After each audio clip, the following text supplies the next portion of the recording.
ও মাই god, Phil Salt. সে কি আসলেই মানে হিউম্যান বিং, মানুষ নাকি এলিয়েন?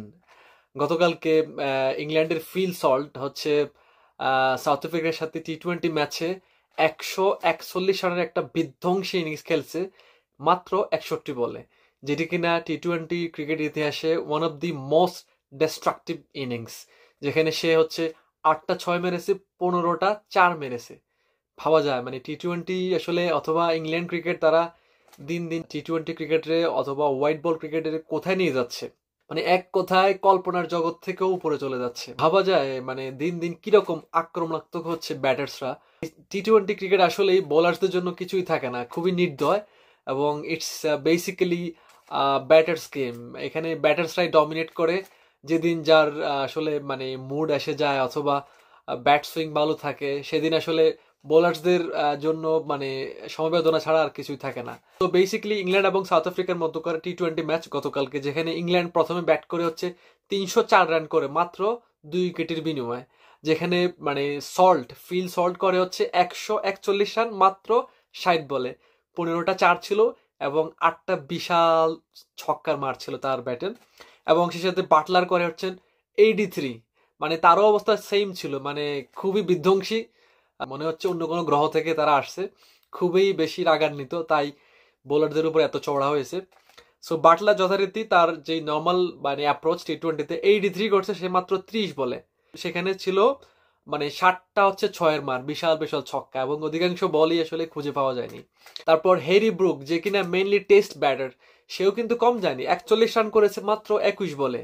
মানে তিনজনে মিলিয়ে যেরকম তাণ্ডব চালিয়েছে আসলে সাউথ আফ্রিকান বোলার্সদের উপরে, যেখানে বোলার্স কারা আপনারা সবাই জানেন, রাবাদা, এনগিদি, তারপরে ইয়ানসেন, এরা কিন্তু খুবই ওয়ার্ল্ড ক্লাস প্রমিনেন্ট বোলার। হ্যাঁ, যাচ্ছে তা না, কিন্তু সবাই খুবই রিনাউন্ড এবং widely known bowler in the current time. So তাদেরকে এরকম পিটিয়েছে আসলে মানে ভাবনার বাইরে। মোট কথা আমি হাইলাইটস দেখেছি, লাইভ ম্যাচটা দেখা হয়নি, but it was simply insane. আমি কি অ্যাডজেক্টিভ ইউজ করব অথবা কিভাবে বিশেষায়িত করব তাদের এই ব্যাটিং অ্যাপ্রোচ।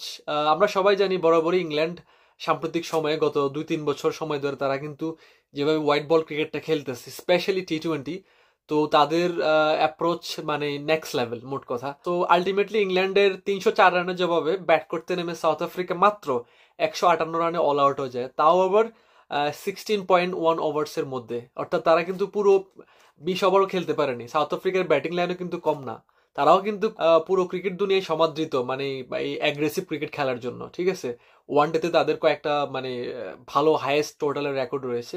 সো তারা কিন্তু 20 ওভার্স খেলতে পারেনি। দেখেন 304 রানের জবাবে তারা কিন্তু 158 রানে অল আউট হয়, অর্থাৎ they have been defeated by 146 huge margin. মানে 146 রানের বিশাল ব্যবধানে তারা হচ্ছে এই ম্যাচটিতে পরাজিত হয়। So it was remarkable. আর এরকম ম্যাচ আসলে সচরাচর দেখা যায় না, তবে যখনই আমরা ইংল্যান্ড, সাউথ আফ্রিকা, অস্ট্রেলিয়া কিংবা ইন্ডিয়ার ম্যাচ দেখি, তারা আসলে মানে এমন কিছু ডিসপ্লে করে, এমন কিছু ক্রিকেট তারা আসলে ফ্যান্সদেরকে উপহার দেয় যেটির আসলে আনপ্রেডিক্টেবল। কিছু সময়ের জন্য মনে হয় মাঠের মধ্যে আসলে হিউম্যান ব্যাটার্স না, তারা হচ্ছে এলিয়েন্স, এরকম ভাবে তারা হচ্ছে বোলারসদেরকে পিটাচ্ছে। সো আমরা আশা করবো আমাদের যারা বাংলাদেশের ক্রিকেটার্স অথবা অফিসিয়ালস আছেন, তারাও কিন্তু এই ধরনের ম্যাচগুলো দেখবেন এবং এখান থেকে ইনসাইটস নেওয়ার চেষ্টা করবেন, কোচরা স্পেশালি, কারণ তারাও কিন্তু আমাদের মতো মানুষ, তাই না? আমাদের মতো তারাও কিন্তু প্র্যাকটিস করে, তারা কিন্তু জিম সেশন করে, তারা কিন্তু টেকনিক্যাল স্কিল ট্রেনিং করে। হ্যাঁ, তাদের ফুড এবং নিউট্রিশনও সেম। সো তারা যদি এরকম ক্রিকেট খেলতে পারে, তাহলে আমরা কেন এত পিছিয়ে থাকবো? আমরা বুঝতে পারি হয়তোবা আমাদের ফিজিক্যাল লিমিটেশন থাকে, ইটস অবভিয়াস, বাট যদি আমরা ফিজিক্যাল লিমিটেশনের কথাই বলি, তাহলে ইন্ডিয়া কি আমাদের থেকে ফিজিক্যালি তারা কি well built, bigger built? Of course না, তারা আমাদের মতোই, ঠিক আছে, subcontinental player. So it's all about mindset, approach এবং মানে ইন্টেন্টটা আসলে কিরকম দিতে চাই, ওই মানসিকতার একটা বিষয়। ঠিক আছে, সো বেসিক্যালি মাইন্ডসেটটাই হচ্ছে ফার্স্ট অ্যান্ড ফরমোস্ট। সো আমাদের কোচ, ক্রিকেটার্স, অফিসিয়ালসের মাইন্ডসেটটা প্রথমে রাখতে হবে যে আমরা অ্যাগ্রেসিভ ক্রিকেট খেলবো রিগার্ডলেস দ্য রেজাল্ট, অথবা যা হওয়ার হবে, কারণ আমরা তো এমনিতে হেরে যাচ্ছি, তাই না? তো এরকম ক্রিকেট খেলে যদি হেরেও যায়, তাতে কিন্তু আসলে মানে দুঃখ থাকার কিছুই না। অথবা ফ্যান্সরাও কিন্তু আমাদের প্লেয়ার্সদেরকে ব্লেম করবে না, কারণ ইন্টেন্ট এবং অ্যাপ্রোচটাই ডিফারেন্ট ছিল। কারণ এই ধরনের গেমে কিন্তু সবসময় আপনি সফল হবেন না, তাই না? মাঝে মধ্যে আপনার ব্যর্থতাও আসতে পারে, but end of the day what counts is or what matters is the approach and the intent. So yeah, I mean cricket দুনিয়ায় বর্তমান সময়ে আসলে সবসময় রেকর্ড হচ্ছে এবং সেই রেকর্ড আবার ব্রেকও হচ্ছে। যদিও আমরা আমাদের বাংলাদেশ ক্রিকেট টিম আসলে আমাদের রেকর্ড ওইরকম ভালো কিছু আমরা করতে পারিনি, তবে আমরা অবশ্যই অপটিমিস্টিক, আমরা আশাবাদী আমাদের ক্রিকেট টিমও একসময় এরকম ডিস্ট্রাকটিভ আসলে ম্যাচ খেলবে এবং রেকর্ড বুকে নিজেদের জায়গা করে নেবে। Thanks for watching, cheers.